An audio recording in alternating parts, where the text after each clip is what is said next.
Bueno, buenas noches, ¿cómo le va? Bienvenido una vez más a este sábado a las 22 horas que disfrutamos como siempre por el canal Metro, que entra en su casa y nos permite habitualmente compartir este ida y vuelta con usted que está del otro lado y uno que hace lo que puede de este. Gracias por estar ahí. Pan y circo, más circo que pan, usted sabe cómo funciona la Argentina y al fin llegó o está por llegar a 7 días nada más, poquito más que 7 días, 8 y algunas horas para llegar a lo que tanta gente estuvo esperando, el Día Nacional del Fraude. Porque usted sabe que el próximo domingo en las PASO, si hay algo que seguro va a pasar, es el fraude. Después puede ganar uno, puede ganar otro, pero el fraude va a estar presente desde tempranito a lo largo y a lo ancho de la República Argentina, garantizando una tradición conservadora que creímos haber terminado en algún momento allá por los albores del siglo XX con la llegada de Hipólito Yrigoyen y la ley Sáenz Peña. Pero usted sabe que todo eso no es verdad. El fraude sigue su marcha y en la provincia de Buenos Aires se prepara el gigantesco aparato oficialista para tratar de garantizar que en cada mesa, por lo menos entre 10 y 15 votos, vayan a parar ilegalmente a la suma para Daniel Scioli y Zanini. Esto, claro, todas las fuerzas políticas tratan de resistirlo como pueden. Ahí hubo un fallo que autoriza a los partidos políticos, por lo menos al PRO, a trasladar fiscales de la capital federal o de otros distritos a la provincia de Buenos Aires para tratar de generar, por lo menos, la sensación de que va a haber igualdad de condiciones a la hora de fiscalizar. ¿Se imagina usted algún fiscal del PRO en Ciudad Oculta? O, por ejemplo, en La Matanza, en San Justo, en, no sé, en Isla Maciel. Bueno, va a ser difícil. La realidad es que todos están en la carrera y de alguna manera piensan los gurúes que si uno gana 6-0, no importa si te cobran 4 penales en contra. Entonces se entusiasman con la idea de ganar en primera vuelta y apareció algún encuestador medio disparatado que anda por ahí suelto diciendo que Macri puede ganar en primera vuelta. Después se arrepienten, un día después dicen que se equivocaron, pero bueno, hay de todo en la viña del Señor. Las más serias de las encuestas dicen que en primera vuelta gana Scioli y que en la segunda Macri tiene una chance siempre y cuando la diferencia que pueda sacarle a Daniel Scioli sea inferior al fraude. Con lo cual, la situación está complicada y el domingo usted tiene que decidir si le pone todas las fichas al que quiere que le gane a Cristina o decide votar lo que usted está convencido que debe votar y seguro Altamira me va a decir que sí porque está acá con nosotros y lo va a invitar a usted a que vote a conciencia, aunque eso signifique 4 años más de kirchnerismo. La realidad es que los argentinos tenemos que decidir y estamos frente a poquitos días para que esto pase. Nos estaremos viendo justo la noche anterior a que usted vaya a votar, pero ya sin poder hablar de todos estos temas, hablaremos de, ya veremos, el tiempo, el clima tal vez. La realidad es que todo esto pasa y transcurre mientras el dólar sigue su camino, la economía global de la región se cae a pedazos, Brasil devalúa, tiene una crisis profunda que afecta a la Argentina, pero de economía no se habla. Usted sabe que esto recién va a pasar en la Argentina cuando el primer ministro de Economía, del próximo presidente, del primer gobierno, que no va a ser de Kirchner en los últimos 10 años, le quiera contar a usted cuáles son las primeras 10 medidas por las cuales no le contaron cuando eran candidatos que iban a tomar.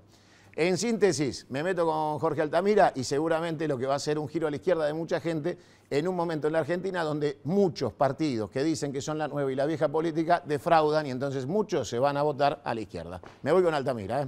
¿Cómo anda, don Jorge? ¿Bien? ¿Todo bien? ¿Qué tal, Santiago Cunio? ¿Cómo anda? Le doy la bienvenida. Muy bien, gracias. Un placer, gracias por estar.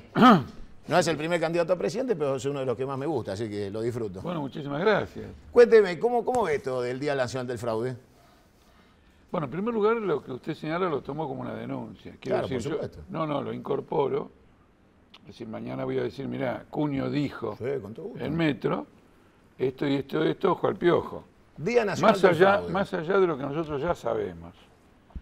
Porque entiendo que cuando el periodismo apunta a ciertas cuestiones, hay que tomarlas porque ve algo que a lo mejor nosotros no vimos. Eso es indudable porque creo que hace un rato le comenté que... Cuéntele esa anécdota a la gente. Bueno, yo fui a votar en Bursaco. Yo soy de la provincia de Buenos Aires, fui a votar en Bursaco, no me acuerdo de una elección, y no estaban las boletas, naturalmente, del Partido Obrero por el cual yo iba a votar. O sea, usted, vamos a explicarle a la gente. Jorge Altamira, que es un poco conocido, ¿no? Fue hasta su mesa, la 4314, dijo, buen día, dio el documento, ¿puedo pasar al cuarto oscuro? Sí, señora, ahí lo tiene. No estaban las boletas. No está la boleta. Usted sale y le dice, señor fiscal, general, mire... Pasó estilo atento, me sorprendió la respuesta. Dice que voté por otro. Muy bien. No, es impresionante. Claro, bueno. No, es impresionante vote por porque... Scioli, vote por Macri. Es importante porque no solo hay un fraude, sino que intelectualmente el que lo ejecuta tiene devaluada la elección. Claro, por supuesto. Dice, acá lo que hay que cumplir es con el requisito de la asistencia al comicio. Después, por quién votás es indiferente. No, bueno, lógicamente, con el carácter que tengo yo, naturalmente me indigné. Llamaron a la policía, que querían hacer valer el criterio del fiscal. Que vote de lo que había. Lo que hubiera. Le dije que no iba a hacer bajo ninguna circunstancia y encontraron como solución de compromiso que entrara otro cuarto oscuro. Bueno, yo, para no llegar a mayores, dije, vamos a ver si está la boleta. Bueno, estaban las boletas. Pero a diferencia del cuarto en la que no estaban, en este cuarto, en un rincón, había una destrucción masiva de boletas. Muchísimas del Partido Obrero, pero no solamente del Partido Obrero. Vio que hay militancia para romper boletas. Bueno, entonces claro que hay un manejo, hay una estrategia, hay un aparato que hace todo esto. ¿Cómo va a incidir la pelea bonaerense del PJ en este asunto? Es decir, claro, va a estar complicado. Si se controlan entre ellos, capaz que... Se olvidan del Partido Obrero, claro, por ahí están capaz ocupados. que estamos todos salvados. Claro. Bueno, ahora, tomando el asunto con toda la seriedad, nosotros vamos a hacer una gran movilización de miles de personas, de compañeros, y aprovecho que estamos en un canal de televisión para decir, miren, tenemos locales por todos lados, los que quieran contribuir, en primer lugar a derrotar un fraude, cualquiera beneficia a quien beneficie, o tengan simpatía por el Frente de Izquierda, que se acerquen, que un día en la vida, cada 4 años, aunque esta vez va a ser 6 veces cada 4 años, porque vale la pena. Ha habido mucha elección. Está la final. No, bueno, es una causa democrática, quiero decir, uno se moviliza en defensa de esto. Si uno empieza por aquí, vamos a poner a alguien que no actúa en ningún ámbito social, y va a debutar el domingo 9 de agosto, arranca una conducta que probablemente vaya cambiando su vida y su interés por los problemas sociales, por el destino colectivo del país, etcétera. Sumémonos a tratar de derrotar el Día Nacional del Fraude. Acuérdese el título, Día Nacional del Fraude. Altamira, vamos a las propuestas. Hace pocas horas los argentinos vivimos un episodio donde se vio la presencia de la izquierda, que habitualmente es así cuando hay un conflicto social, pero pareció ser el fin del relato definitivo sobre la idea de que este gobierno es nacional, popular, de centroizquierda, progresista, y que le preocupan los trabajadores, porque le dieron fierrazo a los choferes de la 60 hasta que se cansó Bernie. ¿Cómo se interpreta este giro a pocas horas de una elección? No, esto es una conducta sistemática. No, esto no es una novedad. Esta vez se pasaron de raya, se superaron a sí mismos, pero esta es una conducta sistemática. La presidenta de la Nación, y en general el peronismo, ama a los obreros hasta que el obrero se comporta en forma autónoma. Mientras no se comporte en forma autónoma y reciba lo que el gobierno entiende que hay que darle o que se lo merece, lo que fuere, imágenes de lo que pasó, absolutamente fenómeno. Pero cuando el gobierno actúa en forma autónoma, el peronismo enloquece, porque toda la estructura del peronismo consiste en tener a la clase obrera como un furgón de cola de su juego político. Por eso tiene una burocracia sindical de estas dimensiones. La burocracia sindical es el nexo, regimentación mediante el Ministerio de Trabajo, para construir, ¿no es cierto?, un llamado fenómeno popular que se basa en el sometimiento, digamos, de la clase trabajadora. A mí me llamó profundamente la atención que en ocasión de un conflicto en la fábrica Gestam, en un fin de semana, un trabajador desesperado se subió a un guinche. Y la presidenta de la Nación pronuncia un discurso especial por este conflicto, diciendo que esto no es la Revolución Rusa. Es decir, que la pelea de un trabajador contra su despido, o como parte de un colectivo que está amenazado, ¿no?, pero que toma esta medida extrema que se interpreta a la luz de la desesperación que provoca el despido, la idea de que cómo voy a encontrar otro trabajo. Además se trata de una empresa calificada, de la gran industria, entonces no es lo mismo que después trabajar en otro lugar. Habla de la Revolución Rusa de 1917 y coloca a este obrero, es decir, que le da una hiperdimensiona, porque en el fondo tienen pánico por la autonomía de la clase obrera, tienen absoluto pánico. Entonces acá los trabajadores de la 60 tienen un cuerpo delegado representativo, hay un vaciamiento empresarial, los subsidios no los controla nadie, sino Sirigliano no hubiera podido armar una empresa de transporte en Miami. Es decir, que están defendiendo los intereses colectivos de todos. No pertenecen al frente de izquierda, no están ligados políticamente. Es una lucha de mucho tiempo porque hay una concentración, una política de concentración del transporte fabulosa y un negociado con los subsidios extraordinario. Y la burocracia de la UTA, en lugar de estar del lado de los trabajadores, se encuentra del lado de la patronal como pedraza. Este es el escenario. Pero lo sugestivo no es la palabra adecuada. Lo escandaloso es que a Scioli no se le había acabado la saliva del anuncio de que elevaba a la Secretaría de Derechos Humanos a ministerio, sí, claro. Para mandar la gendarmería para ir a los trabajadores. Entonces se acabó el relato. Ahora vamos a tener el relato de Scioli.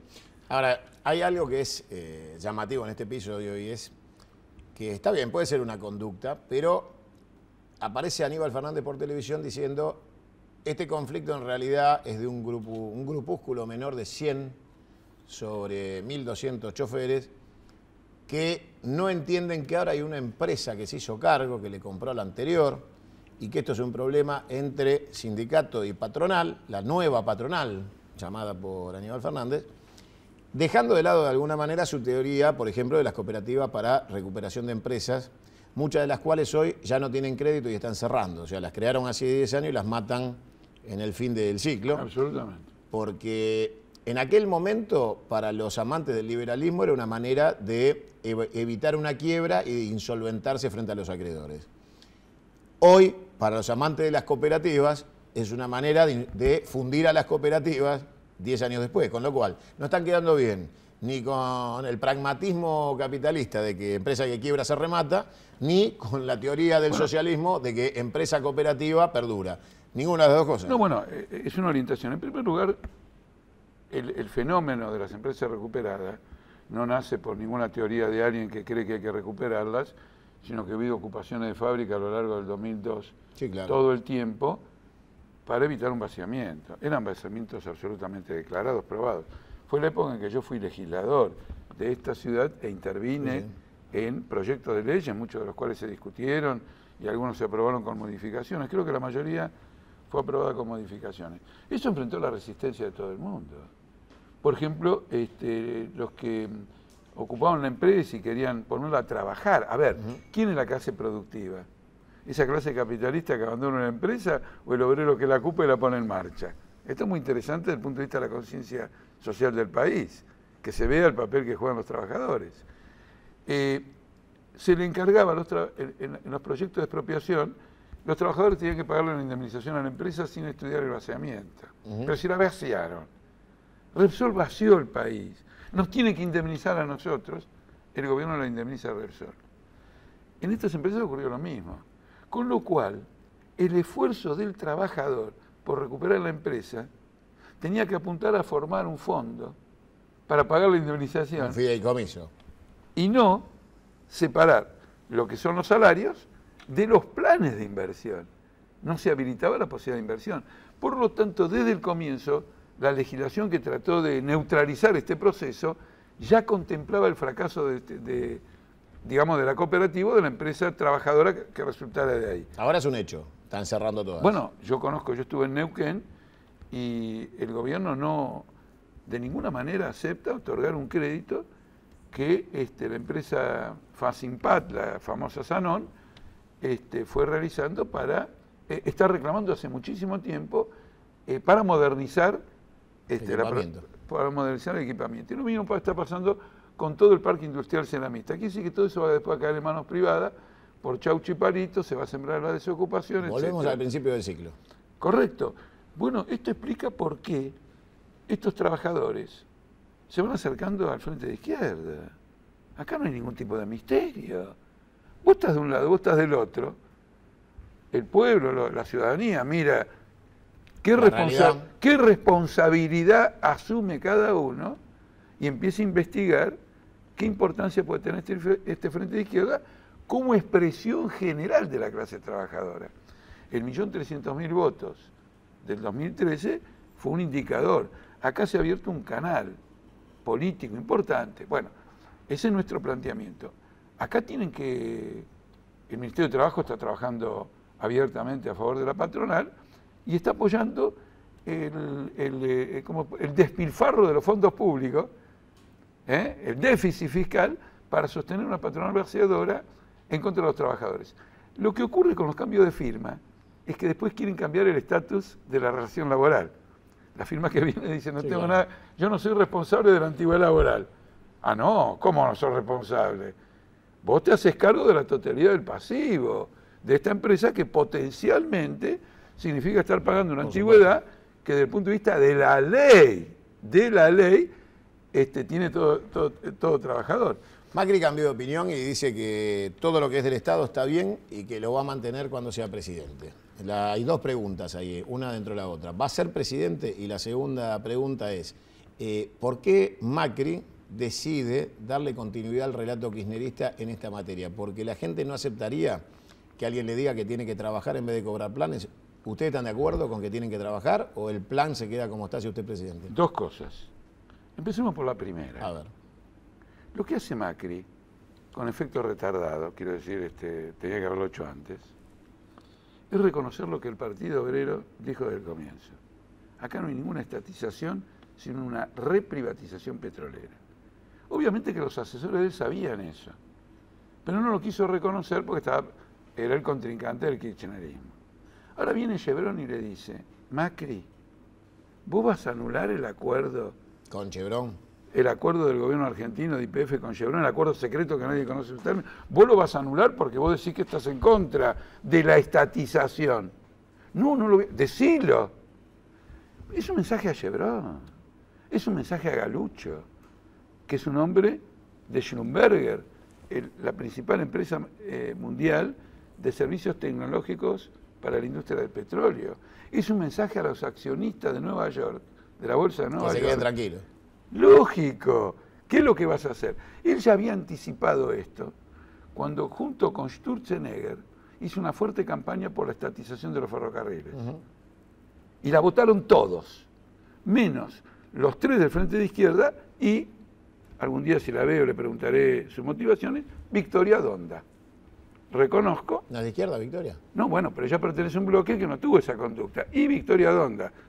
Tres de un bloque y Victoria Donda. Fuimos los únicos que nos opusimos. Porque la estatización de los ferrocarriles es la definitiva privatización de estos ferrocarriles. Techín sigue con Ferroexpreso Pampeano, la otra línea de carga sigue con Camargo Correa, y la línea de Belgrano está sujeta a contrataciones privadas. Y nosotros le pagamos las inversiones con los impuestos. Obviamente, pero quiero decirles una privatización. Entonces, lo que ha hecho Macri, quizá de un modo un poquito atrasado, puede decir, fenómeno, viejo, yo voy a continuar con esto. Chevron, no te preocupes, Exxon, no te preocupes. Apenas suba el precio del petróleo, seguiremos movilizando vaca muerta. Él se debía a esto. Después, o sea, Macri no cambió nada, entonces. Según ese análisis... No, Macri tardíamente reconoció lo que dijo el Partido Obrero, que esto es una reprivatización. Por otra parte, fuera de YPF, el 66% de la industria petrolera es privada. Sí, claro. Bueno, esto Kirchner lo hizo, quiero decir, el gobierno actual fue el que permitió esto. La industria petrolera, cuando se produjo la devaluación en su oportunidad con deudas que los sectores privados tenían con el exterior, estaba en una situación de knockout. Se comieron todas las reservas, las exportaron todas, cobraron precio internacional fabuloso y los giraron todos al exterior. Un proceso de vaciamiento sin precedentes en Argentina, bajo un gobierno que dice que es nacional y popular. Y después va lo de Chevron.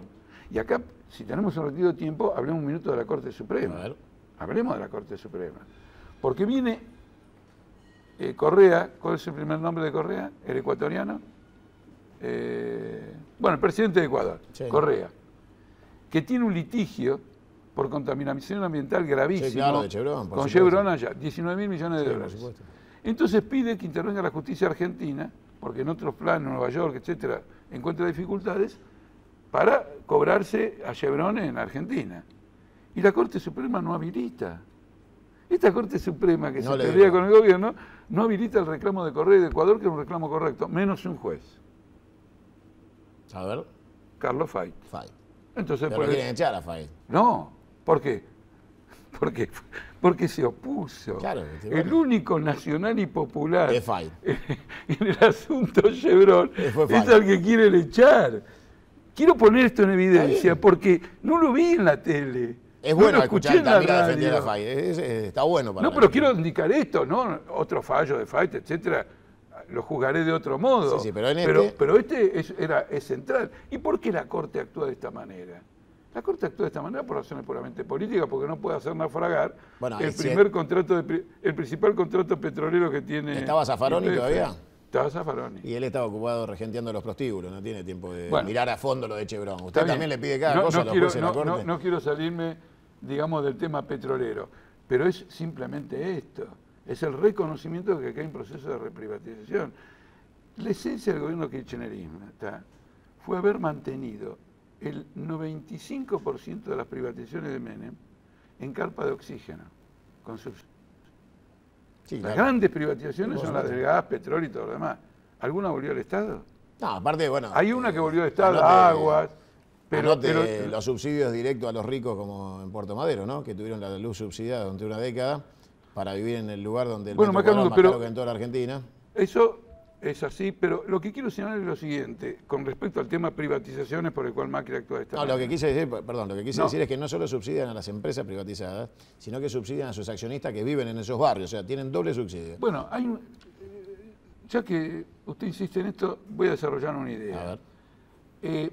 Acá había una enérgica política de subsidios con el planteo de que hay que desarrollar la industria nacional. Ahora después voy a explicar cómo es esa enérgica política de subsidios. Quiero ir a la conclusión. Hace 3 años que estamos en recesión. Es decir, que había una Usted política... está coincidiendo con Frigerio, mire que viene. Hay una política de estímulo a la industria nacional con subsidios a una escala fenomenal y el fracaso es completo, como lo demuestran estos 3 años de recesión, y un virtual bloqueo de inversiones en la industria. Es decir, la política industrial nacional y popular ha fracasado en estos términos. Ahora, ¿cuál era el subsidio fundamental? No era tanto el de Puerto Madero. Al subsidiar los consumos de la población y por lo tanto de los trabajadores, el salario que se discute en un convenio colectivo se hace sobre una canasta familiar de valor inferior. Entonces la burguesía industrial pagaba salarios inferiores a los que hubiera debido pagar si se pagaban tarifas de luz y de gas de otro... Le abaratamos el costo laboral. Es abaratar el costo laboral, algo que en un discurso la presidenta muy tardíamente también lo admitió. Lo admitió como diciendo, mirá todo lo que hicimos por ustedes. O sea, que no solo teníamos tasas chinas, sino sueldos chinos. Teníamos sueldos chinos relativamente, porque el trabajador, por otro lado, la parte del salario que no cobraba la tenía porque era bajo. Pero lo que importa es para el que lo contrataba a él. Sí, claro. Como dijo usted, el costo laboral era bajo. Esta política de desarrollo industrial fracasó. Entonces la clase capitalista de este país no levanta cabeza a Argentina, no le levanta la cabeza a Argentina, no le levanta la perspectiva. La perspectiva. Ni aunque esté 10 años subsidiándolo, hagamos un juicio sobre la clase dirigente del país. Ahora, deme, así entramos en la definición más electoral. No hay inversiones. ¿Y la izquierda cómo trae inversiones? ¿En qué sentido? ¿De dónde van a sacar las inversiones? Bueno, este es un tema también interesante. Argentina tiene un ahorro nacional. Ah, usted me viene con la gran Aldo Ferrer. Vivamos de lo nuestro. No, por de pronto que no nos roben lo nuestro. Es parecido. No es lo parecido por lo siguiente. No confunda el ahorro nacional con el hecho de que un país como el nuestro y cualquier otro país requiere tiempo para desarrollar ciertas cosas. Y durante ese tiempo intercambia con el mundo. Entonces no se trata de que nosotros vamos a producir la totalidad. Es decir, a ver si se la voy a hacer más clara de otra manera. Nosotros somos adversarios, críticos de la autarquía. Es un planteo reaccionario cuando la economía es mundial. Otra cosa es plantarse con una perspectiva soberana y socialista frente a esa economía mundial y frente a la política mundial. Lo que yo digo es esto: si nosotros tenemos 120 mil millones de dólares de ahorro nacional y no tenemos inversiones, esto no es Ferrer, esto es lo que digo yo, ¿dónde se va el ahorro nacional? A Suiza. A Suiza o a donde sea. Pero La nosotros Caimán, tenemos San una Gilles. palanca extraordinaria de desarrollo que es confiscada y que nosotros la tenemos que preservar, y ahí es fundamental qué hacemos con el sistema financiero. Supongo Que que es termina un- con la ley de Martínez de Oz. Bueno, Deme una alegría. Porque con se la lo ley de priva todo Martínez en de la Oz, bola. con el hecho de que no pagan la renta financiera, Por eso, la pero ley de con identidad una, financiera con una reestructuración completa que coloque al sistema financiero como canal del ahorro nacional y un plan económico con prioridades que tengan que ver con el futuro del país, con la mejora de la salud, de la educación, de las condiciones laborales y no de las ganancias absurdas. La expansión del juego en la Argentina es un completo despropósito para una nación. ¿No se puede ser de izquierda con casinos? No. Entonces Cristina tiene un problema. Pero esto está buenísimo. Esto desde el punto de vista de eslogan. Claro. No, como síntesis. Sí, claro que tiene sí. un problema. No, claro. El hecho del fomento, porque, a ver, ¿cuál es la cultura socialista? La cultura socialista no es que vos te rifás algo y salís del paso. La cultura socialista es el esfuerzo colectivo, más fábrica y menos la transformación social, a partir de la transformación social, la cultura, la educación, el desarrollo, una civilización de seres humanos. Yo, como Cristina dijo que a la izquierda ya estaba a la pared, creí que habían cambiado balancines por tragamonedas.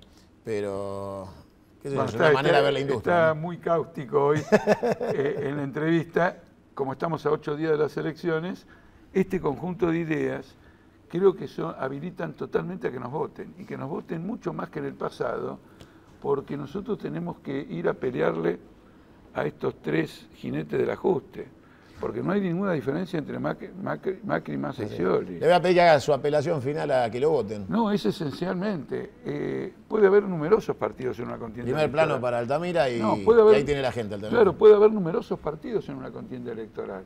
Ahora hay que distinguir quiénes son los polos diferenciados, delimitados, antagónicos en una propuesta. Lo que pasó con Macri y Kirchner, el hecho de que hayan hecho un compromiso con Scioli, que viene directo del menemismo, demuestra que entre Massa, Macri y Scioli no hay ninguna diferencia. Todos los días sus asesores dicen que van a devaluar la moneda, es decir, hiperinflación, van al tarifazo, van a arreglar con los fondos buitres, van a reendeudar de nuevo al país para pagar lo que no pueden pagar. Santiago, una cosa, el gobierno tiene una agenda de endeudamiento quincenal de 5.000 millones de pesos. Van renovando el crédito. Esto es una hipoteca que va a embromar a la Argentina para... El polo antagónico a estos 3 jinetes del ajuste es el frente de izquierda. Es decir, razonemos en términos cualitativos. ¿Qué propuesta es diferente a la otra propuesta? ¿Qué sociedad moviliza a la izquierda y qué sociedad moviliza Scioli? Scioli moviliza en Costa Salguero con Zanini una cena de 10.000 pesos la entrada, ¿no es cierto? Y ejerce una tutela brutal sobre sindicatos y movimientos sociales a través de una burocracia completamente corrompida. ¿Qué movilizamos nosotros? Estas luchas populares, esta defensa de la dignidad del trabajador, de su derecho al empleo, de cobrar un salario mínimo igual al costo de la canasta familiar. Y por este motivo también nosotros del Frente de Izquierda tenemos un gran ascendiente en el ámbito de la cultura, en el ámbito de la educación, en el ámbito universitario. Altamira, para cerrar, dígale, porque usted tiene pasos, yo lo voto a usted en las pasos de la izquierda, así que dígale... Ah, qué bien. Claro, que cuéntele, a ver, ¿qué número hay que votar de boleta? No me acuerdo el número. No se acuerda, pero dice Altamira grande. Dice Altamira Giordano, es necesario tener una buena elección y yo me comprometo que si tenemos el voto de los ciudadanos y de los trabajadores en las PASO, de modo de ir a las generales con fuerza, yo me comprometo, todo el Partido Obrero se compromete, todo el Frente de Izquierda, todas las agrupaciones que apoyan al Frente de Izquierda, todos nos comprometemos a ir a una elección general donde desafiemos a estos candidatos quién las va a ganar y a pelear con ellos y que nos den el debate público. Bueno, acá tiene general, el lugar. Con los candidatos del ajuste. Muchísimas gracias. Mucha suerte el domingo. Bueno, ya venimos porque tenemos de todo, ¿eh? Falta el PRO, falta ECO, falta todo. Y el Frente para la Victoria en un pedacito del conurbano bonaerense. Ahí venimos.